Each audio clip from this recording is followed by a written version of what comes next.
যে ব্যক্তি কোরআন তেলাওয়াত করতে পারে নিয়মিত, তার মনের মধ্যে এই হতাশা, এই ভীরুতা, এই কাপুরুষতা কিচ্ছু আসবে না ইনশাআল্লাহ। আমি গ্যারান্টি দিচ্ছি আপনাকে, হতাশা আসবেই না আপনার মনে যদি আপনি কোরআন বুঝতে পারেন।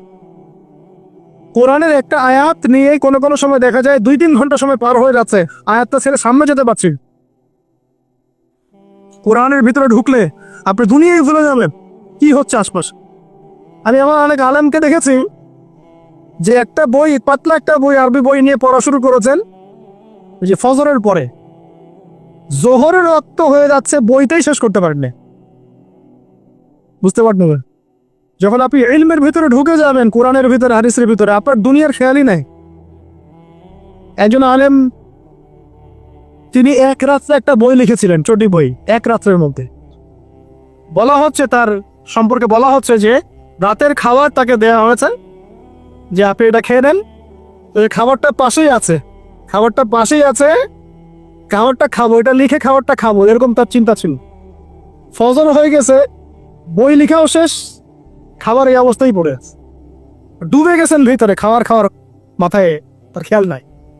এরকম হয়। একজন মনীষী, বিখ্যাত মনীষী, রিয়াদুস সালেহীন কিতাবের রাইটার, সংকলক আল্লামা নববী রাহিমাহুল্লাহ, এরকম সারা রাত চলে গেছে, পাশে 2টা খেজুর, ওই 2টা কিছু খাওয়ারই সময় পাও, হাদিস নিয়ে গবেষণা করতে করতে করতে করতে রাত পার হয়ে গেছে। আমি বলতে চাচ্ছি, যখন ইলমের ভিতরে, কোরআন হাদিসের ভিতরে ঢুকে যাবেন, আপনার দুনিয়ার খেয়াল আপনার চলে যাবেন সব, এই টেনশন, হতাশা, এই সেই বাদ। তখনই আল্লাহ পাক আপনাকে তার পক্ষ থেকে রহমত দিবেন, বরকত দিবেন, আল্লাহ আপনার দুনিয়ার কাজগুলো করে দিবেন ইচ্ছা। তখন দেখবেন কেউ আপনার দুনিয়ার ওই কাজটা করে দিয়েছে, কেউ ওই কাজটা করে দিয়েছে, কেউ বাসায় খাবার পাঠিয়ে দিয়েছে, আল্লাহ পাকে এগুলো করাই দিবেন ইচ্ছা। তো প্রিয় ভাইরা, মাদকে যাবো না আল্লাহর কাছে আসবো? 2 নম্বর কোরআন তেলাওয়াত, 3 নম্বর আল্লাহর জিকির। 3 নম্বর কি ভাই? আল্লাহর জিকির। চলতে ফিরতে সব সময় মুখ চলতে থাকবে, মুখ না চললেও মনে মনে মন তাজা থাকবে, মনে মনে জিকির হতে থাকবে। মনে মনে জিকির করতে পারেন? মুখ নড়বে না, কিন্তু মনে মনে আপনার একটা জিকির হতে থাকবে, সুবহানাল্লাহ ওয়া আলহামদুলিল্লাহ, লা ইলাহা ইল্লাল্লাহ, আল্লাহু আকবার। পারা যাবে? পারে। মানুষের মন কখনো চুপ করে থাকে না, কিন্তু মানুষের মন অলওয়েজ কিছু না কিছু চিন্তা করতেই থাকে, করতে থাকে না, যতক্ষণ না ঘুমায় মানুষ। তো প্রিয় ভাইরা, বেশি বেশি জিকির করব, সুবহানাল্লাহ, আলহামদুলিল্লাহ, লা ইলাহা ইল্লাল্লাহ, আল্লাহু আকবার, লা হাওলা ওয়ালা কুওয়াতা ইল্লা বিল্লাহ, এগুলো চলতে থাকবে। আল্লাহ পাক তৌফিক দান করুন। আমরা আমাদের সমাজে যুবকদেরকে এরকম টিকটকে দেখছি, অনলাইনে আসক্ত দেখছি, জেনায় আসক্ত দেখছি, পর্নোগ্রাফিতে আসক্ত দেখছি। আমরা দেখছি আমাদের যুব সমাজকে মাদকে আসক্ত, কিশোর গ্যাংয়ে আসক্ত। এগুলো কি আমাদের কাম্য ছিল ভাই? আমাদের কাম্য ছিল?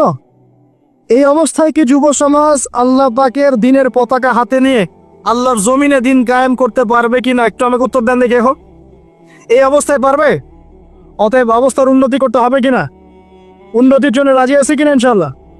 আমরা চাই কি আল্লাহ পাকের দিনটা আল্লাহর জমিনে প্রতিষ্ঠা লাভ করুক, আল্লাহর দিন সবার ঘরে ঘরে পৌঁছে যাক, আল্লাহ পাকের দিনের যে সৌন্দর্য সবাই সেটাই, এই সৌরভটা সবাই পাক। আমরা চাই কিনা সমাজে শান্তি প্রতিষ্ঠা হোক, আবার সেই রাসূলের মতো যুগ চলে আসুক? আমরা চাই কিনা? অতএব আমাদের সবাইকে যৌবনের এই প্রলোভনগুলো থেকে বেরিয়ে এসে আল্লাহ পাকের ইবাদতে আত্মনিয়োগ করতে হবে। আল্লাহ পাক আমাদের সবাইকে তৌফিক দান করুন, বলি আমিন। আমাদের সবাইকে আল্লাহ রাব্বুল আলামিন কোরআন এবং হাদিসের গভীর জ্ঞান অর্জন করার তৌফিক দান করুন, বেশি থেকে বেশি ইবাদত করার তৌফিক দান করুন। আল্লাহ পাক সবাইকে হারাম সমস্ত রিজিক থেকে বাঁচিয়ে রাখুন, জিনা, ব্যভিচার এবং নারীর ফিতনা, মাদক থেকে আল্লাহ বাঁচিয়ে রাখুন। আল্লাহ পাক আমাদের সবাইকে হালাল রিজিক, হালাল সম্পর্ক যথেষ্ট করে দিন। আল্লাহ পাক আমাদের সবাইকে যেন দিনের দাওয়াতের মেহনত করার তৌফিক দান করে এবং আলেম ওলামার সাথে পরামর্শ করে দিন শেখার এবং বোঝার তৌফিক দান করে। আর লেকচার শেষ করার আগে 2টো বিষয় বলে শেষ করছি, একটু মনোযোগ দিন। একটা হচ্ছে আমাদের যুবতী দিনী বোনদের জন্য, এখানে বোনরা আছেন না? আছেন কিনা? দিনী বোনরা আছেন? একটা নসিহত দিনী বোনদের জন্য আমি একটা নসিহত করতে চাচ্ছি, একটা নসিহত। আমার একটা নসিহত একটু মন দিয়ে শুনুন প্রিয় দিনী বোন। রাসূলুল্লাহ সাল্লাল্লাহু আলাইহি ওয়াসাল্লাম আমাদের দিনী বোনদের জন্য জান্নাতে যাওয়ার একটা ফর্মুলা বলে দিয়েছেন। আমি কি বলবো সেটা? আচ্ছা, রাসূলুল্লাহ সাল্লাল্লাহু আলাইহি ওয়াসাল্লাম বলেছেন আমাদের দিনী বোনেরা, আমাদের মায়েরা, এই নারী জাতি মাত্র 4টা কাজ করলে জান্নাতের যে কোনো দরজার ইচ্ছা প্রবেশ করতে পারবে। খুশি হন নাই? কয়টা কাজ? মাত্র 4টা। 1, যদি আমাদের দিনী বোনেরা 5 ওয়াক্ত নামাজটা ওয়াক্ত মতো পড়ে, আল্লাহ পাক তৌফিক দান করো, বলি আমিন। 2 নাম্বার, যদি তারা রমাদান মাসের রোজাটাকে ঠিক মতো আদায় করতে পারে। 1 নাম্বার 5 ওয়াক্ত নামাজ ঠিকঠাক আদায় করা, 2 নম্বর রমজান মাসে সওম রাখা, 3 নাম্বার তাদের লজ্জাস্থানের হেফাজত করা, মানে শরঈ পর্দা মেনটেন করা, শরঈ পর্দা মেনটেন করা। এবং আমি বলে দেই, চেহারাটা আপনাদের পর্দার অন্তর্ভুক্ত। এটা নিয়ে অনেক বাকবিতণ্ডা হয় না সমাজে, চেহারা দেখানো যাবে কি যাবে না ইত্যাদি। চেহারা আপনার পর্দার অন্তর্ভুক্ত বিষয়, ফুল স্টপ। এর উপরে ফতোয়া অনেকভাবে দিচ্ছে, কিন্তু গড়েন ওলামায়ে কেরামের কিতাবগুলো ঘাটাঘাটি করেন, তাদের ফতোয়া হচ্ছে চেহারা আপনার পর্দার অন্তর্ভুক্ত বিষয়, চেহারা ঢেকে রাখবেন, আল্লাহ পাক তৌফিক দান করুন। চোখ থাকবে খোলা, ঠিক আছে। 4 নাম্বার, স্বামীর আনুগত্য করতে হবে। স্বামীর আনুগত্য, এই যে আনুগত্য শব্দ শুনলেই মানুষের একটা মানে নেগেটিভ ধারণা তৈরি হতে পারে। স্বামীর আনুগত্য মানে কি আমি তার দাসত্ব করব? আনুগত্য মানে, প্রিয় দিনী বোন, আনুগত্য মানে দাসত্ব নয়। আনুগত্য মানে কোরআন সুন্নাহর যে বিধানগুলো আপনার স্বামী আপনাকে পালন করতে বলবে, আপনি সেগুলো করবে, আপনি করতে বাধ্য। কিন্তু স্বামী যদি কোরআন সুন্নাহর বাইরে কিছু করতে বলে, সেটা মানতে আপনি বাধ্য নন। স্বামী যদি আপনাকে বলে যে সুদ খাও, এই সুদি এনজিওতে আসো, নাম লেখাও। স্বামী যদি আপনাকে বলে যে আসো বেপরদায় বাইরে যাই, সাজুগুজু করে বের হও, চলো ঘুরে আসে বেপরদায়। স্বামী যদি বলে দেবরকে একটু খাবারটা দিয়ে আসো, আমার অফিসের কলিগ আসছে, খাবার পরিবেশন করো, আসো ডাইনিংয়ে আসো। এই যে হারাম কাজ, বেপরদার আদেশ করছে, সুদের আদেশ করছে, আপনি সেগুলো পালন করুন। কিন্তু হালাল বৈধ যেগুলো বিষয় আপনি স্বামীর আনুগত্য করবেন, এটা আপনার উপর ফরজ। এই 4টা কাজ যদি আপনি করতে পারেন, জান্নাতের যে কোনো দরজারই ইচ্ছা আপনি প্রবেশ করতে পারবেন ইনশাআল্লাহ। আল্লাহ পাক আমাদের দিনী বোনদেরকে এই 4টা কাজ করার তৌফিক দান করুন।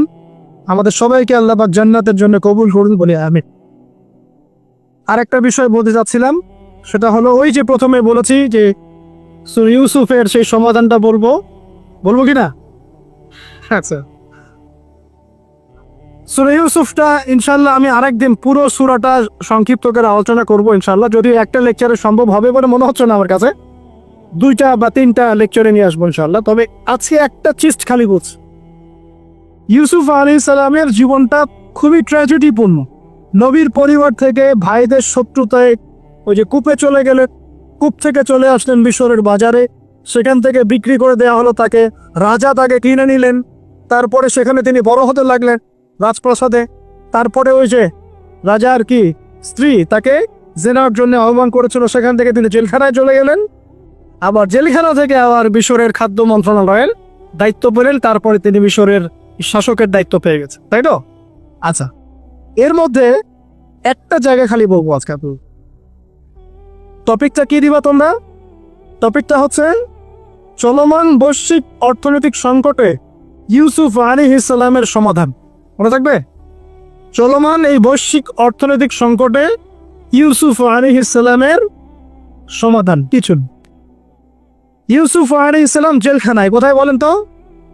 জেলখানায়। তখন 2জন ব্যক্তি তাকে বলছে, ইউসুফ, আমরা 2জন দুটো স্বপ্ন দেখেছি, তুমি কি স্বপ্নের ব্যাখ্যা দিতে পারবে? আমরা তোমাকে সত্যবাদী বলে মনে করি। ইউসুফ আলাইহিস সালাম বলছেন, খাবার আসার আগেই তোমাদেরকে স্বপ্নের ব্যাখ্যা দিন।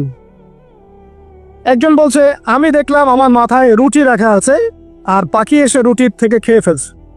আমার কথা বুঝতে পারছেন কিনা ভাই? আচ্ছা, 2 নাম্বার, দ্বিতীয় ব্যক্তি বলছে, আমি দেখলাম আমি শরাব পান করাচ্ছি আমার মনিবকে। কথা বুঝতে পারছেন? এখন ইউসুফ আলাইহিস সালাম বলছেন, তুমি যে শরাব পান করাচ্ছ মনিবকে, তোমাকে অতি সত্বর মুক্তি দেওয়া হবে ইনশাআল্লাহ। আর যার মাথার উপর থেকে রুটি খেয়ে নেওয়া হচ্ছে, তাকে শুলদণ্ড দেওয়া হবে, মৃত্যুদণ্ড দেওয়া। কি বললেন? একজনকে দেওয়া হবে মৃত্যুদণ্ড, একজন কি হবে? ছাড়া পাবে।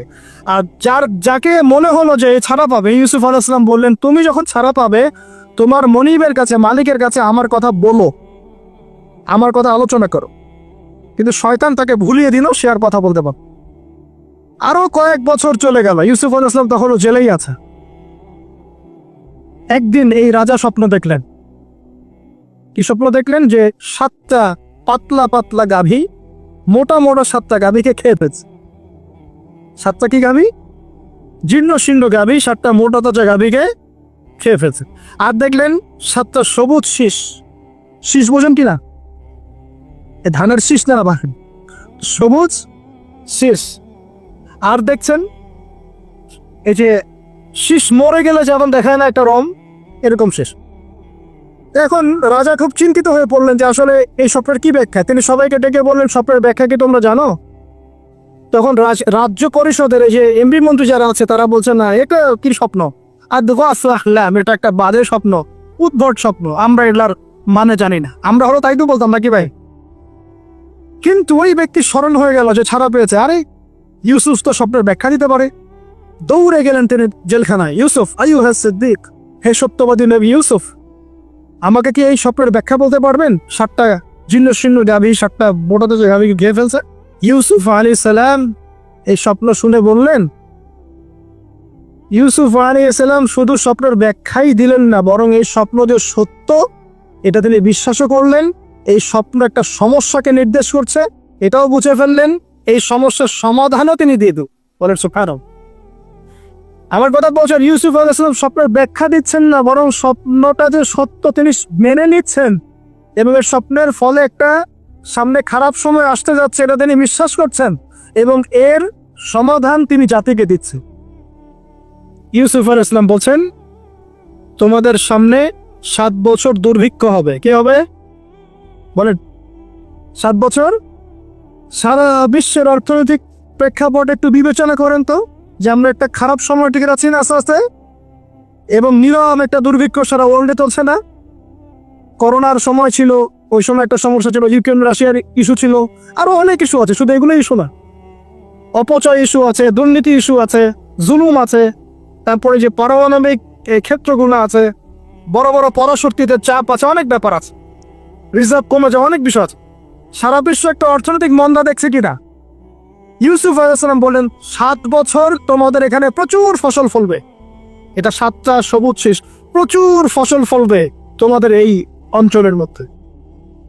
তোমরা একটা কাজ করো, তোমরা ওই 7 বছরের ফসলের যতটুকু অংশ তোমাদের না খেলে নয়, অতটুকু দিয়ে তোমরা তোমাদের জনগণের চাহিদা পূরণ করো, আর বেশি অংশটাকে রিজার্ভ করে রেখে দাও। আমার কথা বুঝতে পারছেন? ইউসুফ আলাইহিস সালাম বলছেন না যে স্বপ্নটা সত্য, তিনি সমাধান দিচ্ছেন উল্টা। এটা তো হবে সামনে, স্বপ্ন সত্য মিথ্যা তো দূরের কথা, এটা সামনে হতে যাচ্ছে। 7 বছর তোমরা প্রচুর ফসল ফলাবে, এই ফসলের একটা বড় অংশ রিজার্ভ করে রেখে দিও, আর বাকি অংশটা দিয়ে তোমরা জনগণের চাহিদা পূরণ করো। মানে অপচয় করা যাবে না, যাবে কোনো সম্পদ অপচয় করা যাবে। এরপর তোমাদের সামনে আসবে 7টা বছর দুর্ভিক্ষের বছর, আকাশ বৃষ্টি বন্ধ করে দেব। আকাশ কি করবে? বৃষ্টি বন্ধ করে দেব। কারণ ওই 7 বছর আমরা কিভাবে চলবো তাহলে? এই যে রিজার্ভ করেছি, এই রিজার্ভ সঞ্চিত সম্পদ দিয়ে আমরা 7 বছর চলব। এরপরে আল্লাহ রাব্বুল আলামিন 8ম বছরে আকাশ থেকে বৃষ্টি বর্ষণ করবেন, আবার ফসল ফলবে। কথা কি বুঝতে পারছেন? এই ব্যাখ্যা অন্যরা দিতে পারলো না, ইউসুফ আলাইহিস সালাম দিতে পারবে। এই ব্যক্তি দৌড়ে গিয়ে রাজাকে বলল, এই হলো স্বপ্নের ব্যাখ্যা। রাজা ইউসুফ এই স্বপ্নের ব্যাখ্যা দিয়েছে। রাজা কত বিচক্ষণ ছিলেন, রাজা সত্য মিথ্যা চিনতেন, তিনি বুঝতেন যে আসলেই সত্য কাকে বলে, মিথ্যা কাকে বলে। এই আমার এমপি মন্ত্রীরা শোনো, তোমরা কেউ সমাধান দিতে পারো নাই, ইউসুফ সমাধান দিয়েছে। ইউসুফকে আমার কাছে নিয়ে আসো, আমি তাকে আমার কাছে নিকটে আসন দিব। বলেন সুবহান। এবার ইউসুফ আলাইহিস সালামকে ডেকে তিনি সম্মানিত করলেন, সম্মানিত করে বললেন যে কোন দায়িত্ব দিলে তুমি আমাদের এই রাজ্যটাকে বাঁচাতে পারবে এই দুর্ভিক্ষের হাত থেকে? ইউসুফ আলাইহিস সালাম নিজে বলছেন, আমি হচ্ছে বিশ্বস্ত মানুষ, আমি হচ্ছি রজুলুন আমিন, আমি বিশ্বস্ত এবং আমি আস্থাভাজন। আমাকে আপনি খাদ্য মন্ত্রণালয়ের দায়িত্ব দেন, ইনশাআল্লাহ আমি এই প্রবলেমগুলো সলভ করবো ইনশাআল্লাহ। এরপর তাকে দায়িত্ব দেওয়া হলো খাদ্য মন্ত্রণালয়। 7 বছর তিনি এরকম পলিসি গ্রহণ করলেন, মিশরের লক্ষ লক্ষ মানুষ পরবর্তী 7 বছরের দুর্ভিক্ষ থেকে বেঁচে গেছে। কোরআন তো মূল্যায়ন করি না আমরা, আর কোরআনের কথা যারা বলে ওদেরকেও মূল্যায়ন করি। এই জন্য আমরা বলছি, বর্তমান চলমান অর্থনৈতিক সংকটের সবচেয়ে বড় বড় সমাধান হচ্ছে এক, ভাই জনগণ হই আর সরকার হই, কোনো সম্পদ অপচয় করা যাবে না। আমরা সম্পদ অপচয় করি না? আপনি অজু করেছেন, আপনি 1 বালতি পানি অজু করেছেন, ট্যাপ ছেড়েছেন, মসজিদের 1 বালতি পানি চলে গেছে, কেন পানি অপচয় করুন? আমাদের 5টা ফ্যানের দরকার নেই বাসায়, আপনি 5টা ফ্যান চালাচ্ছেন কেন? আপনি ঘর থেকে বের হলেন, ফ্যান চলছে, কেন চলছে? ঘর মুছেছেন, ফ্যান ছেড়ে দিয়েছেন, এই যে পাখা বাতাসে শুকাবে মাটি, কেন? এসি চালিয়েছেন 24 ঘন্টা চালানোর কি দরকার, 2 ঘন্টা চালিয়ে বন্ধ করলে হয়? বিদ্যুতের ব্যাপার, গ্যাসের ব্যাপার, তেলের ব্যাপার, আমরা কি কম অপচয় করি মনে হচ্ছে আপনার কাছে? আমরা প্রচুর অপচয় করি। আর আমরা জনগণরা সাধু না, আমরা বেশি অপচয় দিই। আমরা অপচয় করি না ভাই? প্রমাণ আপনি নিজের বাসায় পাবেন। পানির অপচয়, আপনার তেলের অপচয়, আপনার গ্যাসের অপচয়, আপনার বিদ্যুতের অপচয়, এইগুলোর উপর কঠিন আইন করা দরকার। অপচয় করলে শাস্তি দিতে হবে, অপচয় করা যাবে না। অপচয় কমালে কি হবে? আমরা সম্পদ বেশি রিজার্ভ করতে পারবো। এই যুগে কি কি সম্পদ রিজার্ভ করলে আমরা সচ্ছল হতে পারবো? এই হেদায়েতগুলো আপনাকে ওই সোকল প্রোটেস্ট্যান্ট মৌলগুলো দিতে পারবে না ইনশাআল্লাহ তাআলা, কারণ তাদের কাছে ইকোনমিক্সের জ্ঞান নাই। এই যুগে যদি আমরা গ্যাস রিজার্ভ করতে পারতাম, তেল রিজার্ভ করতে পারতাম, গোল্ড রিজার্ভ করতে পারতাম, সিলভার রিজার্ভ করতে পারতাম, এবং যে কারেন্সি সারা ওয়ার্ল্ড ওয়াইড চলছে এখন, এগুলোকে রিজার্ভ করতে পারতাম, এবং জনগণের যতটুকুতে প্রয়োজন এতটুকু সাপ্লাই করে বাকিটা রিজার্ভ করে রাখতে পারতাম, আসন্ন সময়ে এটা দিয়ে আমরা বৈশ্বিক সংকট মোকাবেলা করতাম। আমার কথাটা করলেন? আমি কি কারো শত্রু, কোনো দলের লোক? আমি আপনাদের জাতির একজন, আপনার দিনই ভাই, আপনার শুভাকাঙ্ক্ষী, এবং আপনি আর আমি আমরা ভাইয়ের মতো, নিজের মতো, নিজের ভাইয়ের মতো। আপনার গায়ে আঘাত লাগলে আমি কষ্ট পাবো, আপনাকে কেউ গালি দিলে আমি কষ্ট পাবো। আমাদের জনগণের ক্ষতি হলে আমাদের বুক কাঁদবে না? জনগণের ক্ষতি হলে, দুঃখ দুর্দশা হলে আমাদের বুক কাঁদা উচিত, উচিত কি না? আমাদের সবাইকেই যার যার দায়িত্ব পালন করতে হবে। আমরা অপচয় বন্ধ করে দিব ইনশাআল্লাহ। তা রাজি আছি ইনশাআল্লাহ? যত বাকি বকেয়া সব আছে সব পরিশোধ করার চেষ্টা করবো ইনশাআল্লাহ। আমরা সরকারি সম্পদ অন্যায়ভাবে আত্মসাৎ করব না, এবং আমরা আমাদের সমাজে যত দুর্নীতি আছে এটা বন্ধ করতে হবে। যত প্রকার দুর্নীতি আছে বন্ধ করতে হবে, যত কালো টাকা আছে সাদা করতে হবে, এবং সাস্টেইনেবল অ্যাসেটগুলোকে রিজার্ভ করতে হবে। তাহলে আগামীতে বিশ্ব ডুবে যায়, যাক, বাংলার মাটি ডুববে না ইনশাআল্লাহ। ইউসুফ আলাইহিস সালাম এই হেদায়েত আমাদেরকে দিয়ে গেছেন, কোরআনের মাধ্যমে আল্লাহ এই হেদায়েত আমাদেরকে দিয়ে গেছেন। আল্লাহ পাক আমাদের সবাইকে কোরআন বোঝার তৌফিক দান করুন।